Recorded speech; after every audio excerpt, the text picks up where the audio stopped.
तो हमारा पहला चैप्टर है प्रकाश का परावर्तन तथा अपवर्तन। इसमें बहुत कम फार्मूला है, फिर सबसे ज़्यादा फार्मूला अगर किसी चैप्टर में है तो वह है इलेक्ट्रिसिटी वाला पार्ट, जिसमें ओम का नियम है, प्रतिरोध का श्रेणी क्रम संयोजन है, विभव है, चार्ज है, जूल्स लॉ है, कूलम्ब्स लॉ है। तो उसमें सबसे ज़्यादा फार्मूला है। ये हमारा पहला चैप्टर, इसमें सिर्फ 10 फार्मूला है जो कि बहुत ज़्यादा महत्वपूर्ण है, और कौन कौन सा ज़्यादा है वो भी हम बताएंगे। तो पहला फार्मूला है हमारा कोण I बराबर कोण R। कोण I का मतलब होता है आपतन कोण, एंगल ऑफ इंसिडेंट, और कोण R का मतलब होता है परावर्तन कोण यानी एंगल ऑफ रिफरेंस। यानी कि कोण I बराबर कोण R होता है।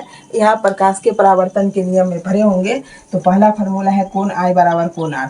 दूसरा फार्मूला हमारा आता है R बराबर में 2F या F बराबर में R बट्टा 2। F के गुना में 2 था तो इधर आके भाग में हो गया, तो F बराबर R बट्टा 2 या R बराबर 2F। इसको बोलते हैं फोकस दूरी और वक्रता त्रिज्या में संबंध। R क्या है? रेडियस ऑफ कर्वेचर यानी वक्रता त्रिज्या है, और F फोकस दूरी है। तो फोकस दूरी और वक्रता त्रिज्या में संबंध बहुत महत्वपूर्ण है, इस बार पूछ दिया है। तो R बराबर 2F या F बराबर R बट्टा 2। अगला है हमारा दर्पण सूत्र। दर्पण सूत्र होता है 1 बट्टा F बराबर 1 बट्टा V प्लस 1 बट्टा U।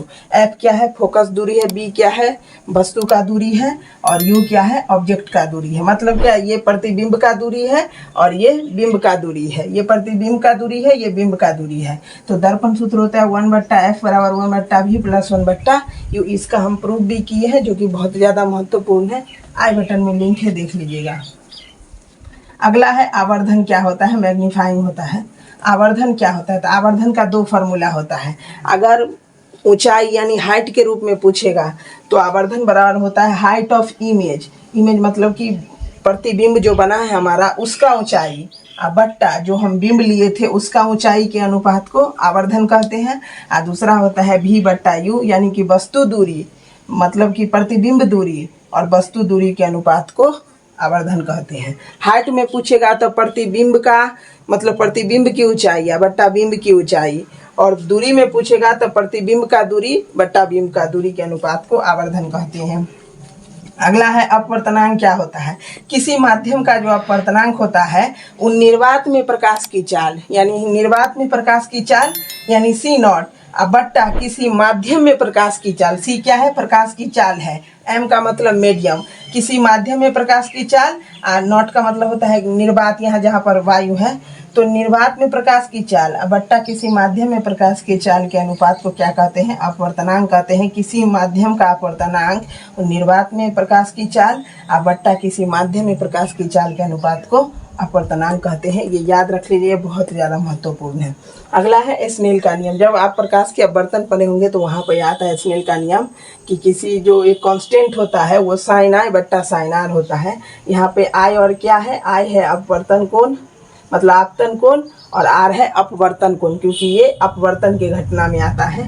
तो म्यू बराबर साइन I बट्टा साइन R, ये दोनों का जो अनुपात होता है वो एक कांस्टेंट होता है जिसको हम म्यू कहते हैं। तो म्यू बराबर साइन I बट्टा साइन R होता है।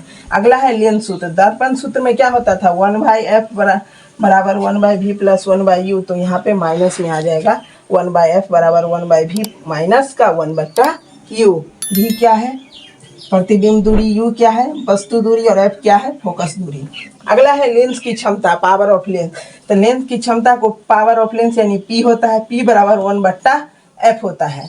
फोकस दूरी के रेसिप्रोकल यानी फोकस दूरी के व्युत्क्रमानुपाती को क्या कहते हैं? लेंस की क्षमता कहते हैं।